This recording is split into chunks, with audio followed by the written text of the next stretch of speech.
Yang hakikat Ya'juj Ma'juj itu, dia berada di orang-orang yang berilmu.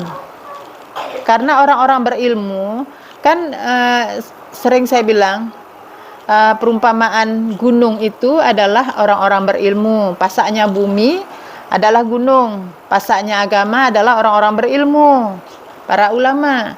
Jadi masuk melalui orang-orang yang berilmu.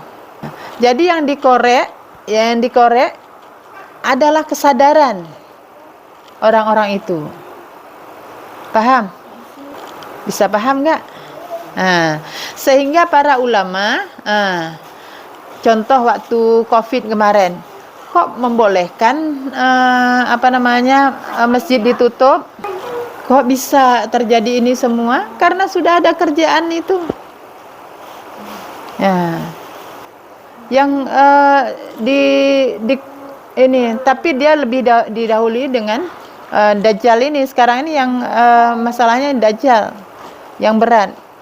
Tapi Ya'juj Ma'juj enggak kalah penting juga dia bekerja. Dah paham? Nanti kalau kita buka lagi di surat Al-Kahfi, kan kau udah habis kemarin. Nah itu dalami lagi, dapat lagi yang mana. Oh ternyata iya ini. Oh ternyata iya itu.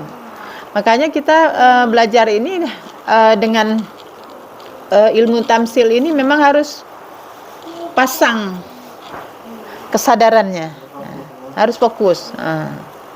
Paham belum? Jadi kalau nggak sadar, gimana kita bisa melawan musuh?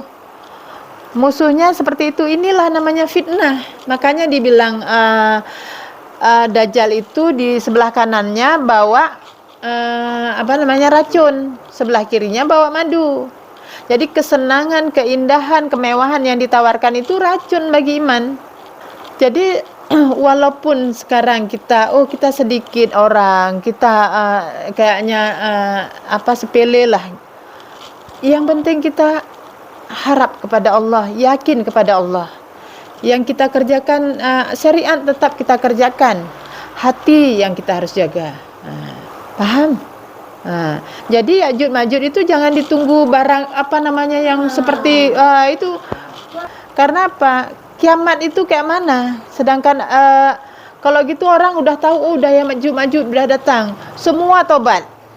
Nah, sedangkan Allah enggak buat begitu. Yang sadar, alhamdulillah sadar. Yang enggak, kiamat itu datang tiba-tiba.